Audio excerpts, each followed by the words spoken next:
Hi there, Scott Hamilton, ROCKFILE, back with another podcast review for your ears, talking about the 1992 film, Hard Boiled. Man, I was really into John Woo and Chow Yun-fat when this movie came out. I saw it in a theater, an art house theater in Montgomery, Alabama back then. And it was a fairly new print, and it was a big theater, and it was loud, and I remember it, yeah. Maybe I was already a fan. When I saw Killer about 1989 or 1990, if you haven't seen The Killer, I highly recommend it. John Woo got the Hong Kong Film Award for Best Director that year for that film. It introduced me to Chow Yun-fat. It introduced me to John Woo's style of a lot of slow-mo, a lot of action, a lot of gunfire, a lot of blood. Went back and saw Better Tomorrow 2, and some of his other movies. But I was a fan once Hard Boiled came out, and the movie just kind of blew my mind at the time. It was so epic. A little bit about John Woo. A lot of his movies, his Chinese movies before, he did war movies and like movies about criminals. And he got a lot of flack for glamorizing gangsters and criminals. So Hard Boiled was an attempt. He knew this was going to be his bridge to Hollywood. After this, he was going to try and come to Hollywood and make movies, which he did.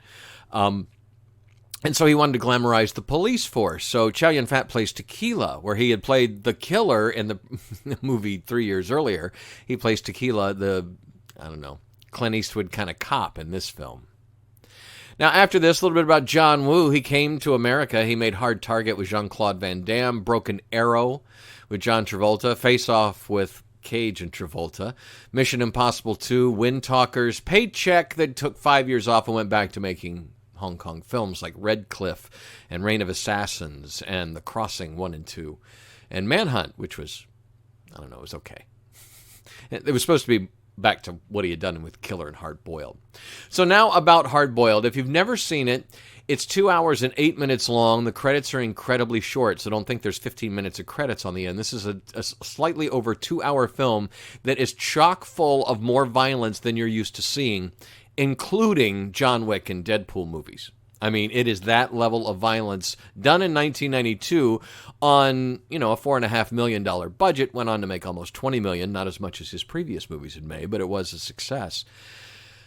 And it became kind of a thing. I mean, like worldwide. The Killer had already been circulating, and again, if you haven't seen that movie, you really owe it to yourself. A lot of the stuff John Woo pulls off in his movies have now been kind of taken by what Hollywood is doing in action films, but he did a lot of this stuff first.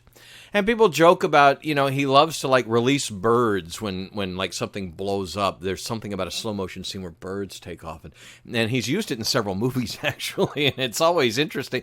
You expect it because it was in Face Off and it was in Mission Impossible 2, and he gets a lot of criticism, by the way, for Mission Impossible 2, which I need to rewatch it.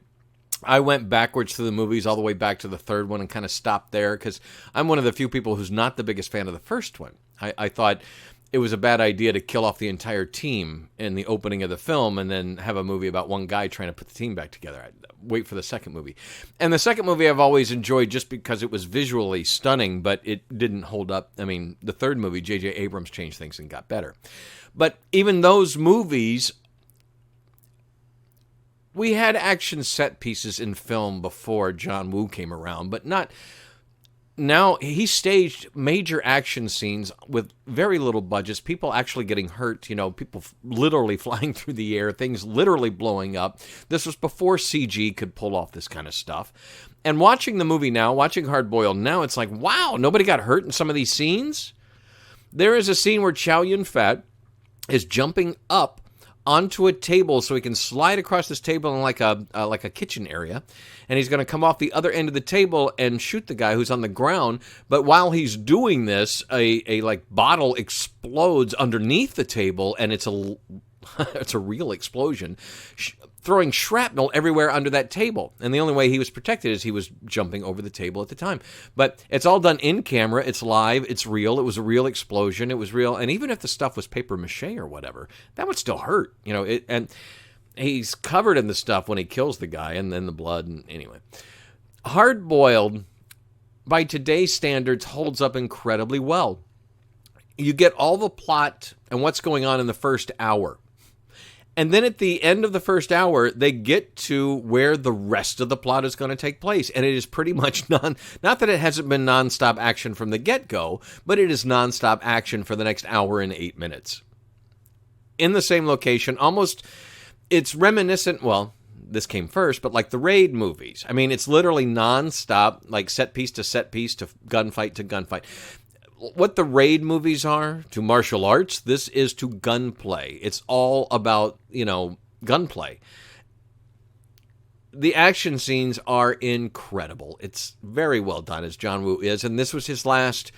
I would say The Killer is a better movie, but as his goodbye to Hong Kong action films, he went out on. This is looking at the Blu-ray. Some of the reviews are like, more exciting than a dozen diehards, says Empire Magazine. Okay. Asian film expert, the action sequences are among the greatest ever filmed. Hold on to your seats, said Premiere. It is a fantastic action film. If you're a fan of things like John Wick, you will see where that kind of filmmaking came from. Lower budget, but more, I don't know, thought. I can't even say that. The John Wick movies are pretty stellar all around. But anyway, John Woo was a director who cut his teeth on action, but he has turned into quite a good director. Say what you will about some of his movies. Some of them have arguably been great. He's won a lot of awards. He's done very well. He's gotten into comic books. They made a video game sequel to this movie, Stranglehold. If you ever had a PS3, you may have owned this game. I still own the game because the game was okay. But and it was Chow Yun-Fat's tequila character continuing on with a mission. And the game was fun, especially if you knew the movie. But you could watch the movie in 1080p high definition through the game. It was in the menu system, and they had put it on the disc. And at the time, there was a rights issue. So that was the only way to get a Blu-ray copy of the movie, but you had to boot up the game to get the movie to play. And then the game would go away, and you could watch the movie. The version that I have is the Dragon Dynasty release that came out 2007 from the Weinstein Company. Don't know that you can still get this one. But if you can, it's not a bad version. It was always a gritty film, had some print damage and stuff like that, and there is still some print damage in it. The soundtracks vary wildly in quality.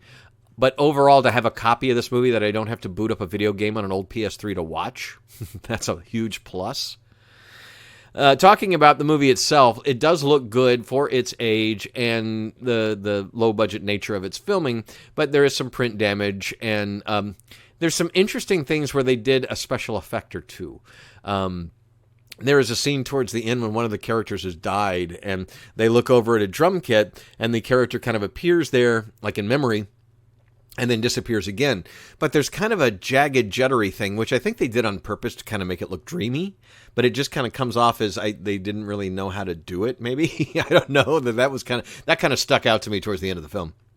But other than that, it's a nonstop action ride with some good acting, some witty writing. I laughed out loud several times. As much as I can remember of the original subtitles, these are better. I also checked out the dub, which is very good and matches to what the subtitle track is perfectly from the little bits I sampled. As far as the soundtracks, the English Dolby 5.1 was good, but that's not their real voices and not the real sound effects. It wasn't bad.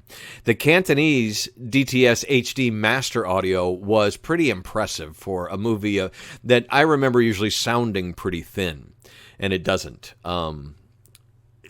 The surround sounds are not aggressively loud, say like most modern movies, like a Godzilla movie or whatever. But it did have a 5.1 surround.